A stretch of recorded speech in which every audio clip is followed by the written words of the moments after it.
Very good morning to all and firstly many many congratulations सभी students को जिनका कल IBPS PO प्रीलिम्स क्लियर हुआ है। लाइक मैनी मैनी कंग्रेचुलेशंस यार। अब देखो करीब करीब आपके पास मैं मान के चल रहा हूँ 15 दिन है, जो इसके अलावा 1-2 दिन बच रहे हैं उनको सपोज करो वो जस्ट आपको रिलैक्स करने के लिए यूटिलाइज करने हैं।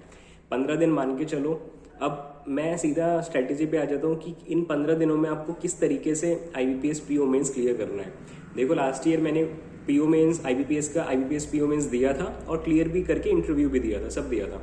तो देखो सबसे पहले मैं आपको बताता हूँ scoring portion IBPS PO mains में क्या होता है। सबसे स्कोरिंग आपके करंट अफेयर्स रहने वाले हैं।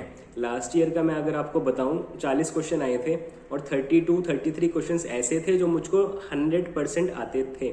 इसके अलावा वाले क्वेश्चंस पे मैंने गैस करके तुक्के उक्के लगाए थे।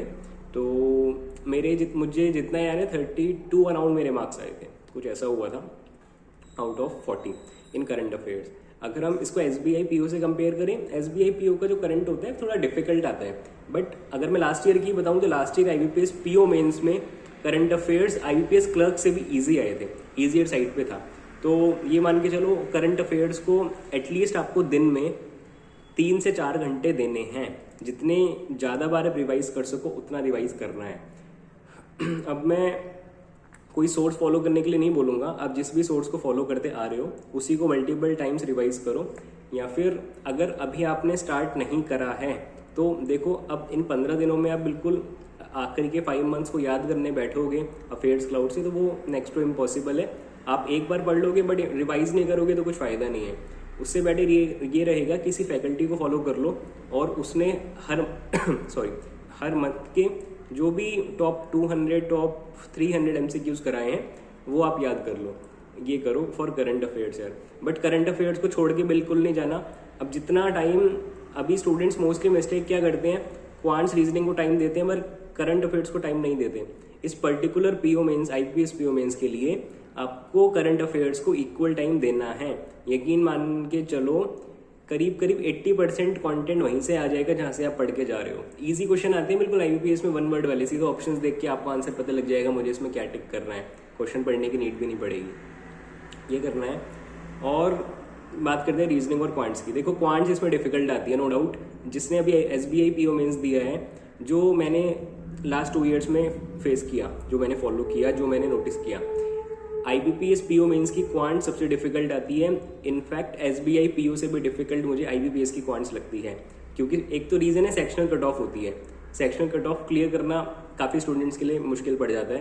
तो जिनकी क्वांट्स वीक है, पहला टारगेट उनका ये होना चाहिए किस तरीके से आपको सेक्शनल कट ऑफ क्लियर करनी है। हो सकता है आप रीजनिंग में इंग्लिश में बहुत अच्छे हो but sectional cut off clear नहीं हुई अगर क्वांट्स की, तो ओवरऑल कट ऑफ क्लियर हो जाए तो भी कुछ फर्क नहीं पड़ता, आप बाहर हो सीधा, कोई इंटरव्यू नहीं लेगा आपका। तो देखो जिनकी क्वांट्स अच्छी है वो तो कर ही लेंगे। अब जिनकी वीक है उनको क्या करना है, सबसे पहले एटलीस्ट आपको एक DI तो अटेम्प्ट करके आनी है। तो डेली बेसिस पे आपको DI की प्रैक्टिस करनी है। अब ज़्यादा अरिथमेटिक DI के पीछे नहीं पड़ना। एक हर बार मेंस में एक सिंपल DI आती है, आपको सिंपल DI को ढूंढना है और करना है। तो डेली बेसिस पे एक DI की प्रैक्टिस आपको करनी है। उसके अलावा मैं हमेशा से कहता आया हूँ 2 टाइप के क्वेश्चंस हमेशा स्कोरिंग होते हैं। इनफैक्ट 3 टाइप के बोल सकते हो आप, data sufficiency, quantity comparison and आपकी number series. Number series 4 number की आई थी लास्ट ईयर, 2 क्वेश्चन थे 2-2 मार्क्स के IBPS PO मेंस में, और वो सीरीज आपकी 2 में से 1 डुएबल था यार। मैं भी 2 में से 1 करके आया था। तो यार एक भी 2 नंबर का कर लो, कट ऑफ कितनी जाती है, 4, 4.5, 5 नंबर सेक्शनल कट ऑफ जाती है पॉइंट्स की। तो उसमें से 2 नंबर की सीरीज करके आ रहे हो, मतलब इट्स वेरी गुड यार। एक DI कर लो और उसके अलावा Q1 Q2 और क्वांटिटी कंपैरिजन, Q1 Q2 और डेटा सफिशिएंसी, ये कर लो। अरिथमेटिक नहीं करनी, मत करो, मत प्रिपेयर करो, बट आपके बेसिक्स क्लियर होने चाहिए। ये क्वांट्स में आपको लेके चलना है। अभी मैं आपको डेली स्ट्रेटेजी नहीं बता रहा, डेली वाइज मैं आपको ओवरऑल बता रहा हूँ। क्वांट्स के बाद रीजनिंग पर आते हैं। देखो रीजनिंग में पजल्स का जिनके दिमाग में डर बैठा हुआ है ना, तो वो निकालना पड़ेगा। एक पजल एटलीस्ट आपको करके आनी पड़ेगी, क्योंकि अब एक बात बताऊँ ना, जो 4-5 पजल्स आ रही हैं उनमें से एक पजल डुएबल होती है। वो भले ही आपके 10-11 मिनट लेगी बट वो बन जाएगी। बनने के बाद या तो 5 नंबर दे के जाएगी या 10 नंबर दे के जाएगी। 2 नंबर के क्वेश्चंस भी आते हैं। तो ये भी नोटिस रखना है, अपना ध्यान रखना है कौन सी 2 नंबर वाली 10 नंबर वाली पजल है। वो डिफिकल्ट होगी नो डाउट, आपके 20 मिनट खाएगी, बट वो 10 नंबर दे के जाएगी। तो जिनकी पजल्स वीक हैं उनको नोटिस ये करना है कि 5 नंबर वाली पजल अटेम्प्ट करो, क्योंकि 10 मिनट 11 मिनट में बनेगी और 5 नंबर देगी, लेकिन आपका जो यू कैन से कंसंट्रेशन है, आपका जो पजल बनाने का मेथड है वो भी थोड़ा इजी रहेगा उसमें 5 नंबर वाले क्वेश्चन में। 10 नंबर में नो डाउट डिफिकल्ट रहेगा, मॉडरेट रहेगा। तो रीजनिंग में आपको ये करना है। और जितनी भी कोडेड चीज़ें हैं यार, कोडेड डायरेक्शन हर बार आता है, उसमें 3 लोग होते हैं। कोडेड डायरेक्शन हो गया, रिवर्स लॉग हो गया, कोडेड ब्लड रिलेशन हो गया, और आपकी वो आती है इनपुट आउटपुट आता है।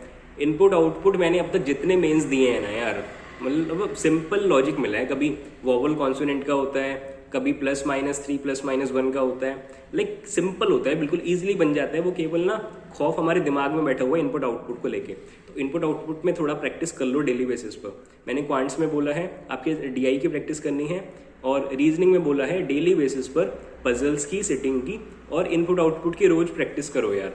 और जो बाकी कोडेड वाला पोर्शन बचा उसको आप ऑल्टरनेट डेज पे करके देख लो, ये कर लो। इंग्लिश में डेली बेसिस पे आपको 1 RC एटलीस्ट सॉल्व करना है, 1 से 2 RC सॉल्व करने हैं, और डेली बेसिस पे आपको जितने हो सके उतने ग्रामर के रूल्स रिवाइज करने हैं, और प्रीवियस ईयर पेपर इंग्लिश का जरूर देखना है। क्वांट्स रीजनिंग का देखो मत देखो, बस आज से ही इंग्लिश का प्रीवियस ईयर पेपर देखना शुरू कर दो। और करंट अफेयर्स के लिए मैंने आपको बोल दिया है, लाइक मैं अफेयर्स क्लाउड फॉलो करता था, अगर आप याद कर सको तो कर लो लास्ट 5 मंथ्स।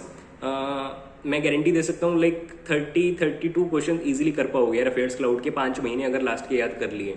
ठीक है, ये कर लो, और अभी ज़्यादा टेंशन मत लो, और आज से ही आधा घंटा निकालो, 1 घंटा निकालो, लेटर राइटिंग और एसे राइटिंग की तैयारी आज से ही करनी शुरू कर दो। अब लेटर यार सिंपल आता है, फॉर्मल लेटर लिखने की कोशिश करना, और एसे में जो भी जनरल टॉपिक्स चल रहे हैं, लाइक अभी कुछ मोदी का हुआ था, उसकी सिक्योरिटी फेलियर हो गया था, अभी पंजाब में वो 15 मिनट ट्रैफिक में फंस गए थे, तो वो थोड़ा सा देखना है। सिक्योरिटी फेलियर के ऊपर में भी ऐसे कुछ आ जाए, टेररिज्म के ऊपर कुछ आ जाए, इस तरीके से करके जो जनरल टॉपिक्स अभी चल रहे हैं, जो करंट हैपनिंग्स हैं, उन पे ऐसे बनने की चांसेस 90% होते हैं यार। तो ये करो। बाकी जिसने अभी चैनल सब्सक्राइब नहीं करा वो सब्सक्राइब कर लो, टेलीग्राम ग्रुप का लिंक डिस्क्रिप्शन में है, ज्वाइन कर लो, और सब्सक्राइब तो कर ही लो यार। चलो, this is all from my side for IBPS मेयो मेंस, और मैं कल से डेली टारगेट्स भी आपको दूंगा। आज मैंने ओवरऑल बता दिया है, देखो दोबारा बोल देता हूँ। सबसे स्कोरिंग करंट अफेयर्स है, सेकंड नंबर पे आपकी आता है डिस्क्रिप्टिव, थर्ड नंबर पे आती है रीजनिंग, देन क्वांट्स, और इंग्लिश। आप इंग्लिश और क्वांट्स को ऊपर नीचे कर सकते हो। So current affairs, descriptive, reasoning, English and quants, ये आपका ऑर्डर रहता है इसमें स्कोरिंग का। लाइक किसमें आपको सबसे ज़्यादा मेहनत करनी है, जो समझने वाला होगा वो समझ चुका होगा इन 5-6 मिनट की बातों में। तो यही था बस आज के लिए यार। सब्सक्राइब कर लेना। Bye bye, have a nice day, take care.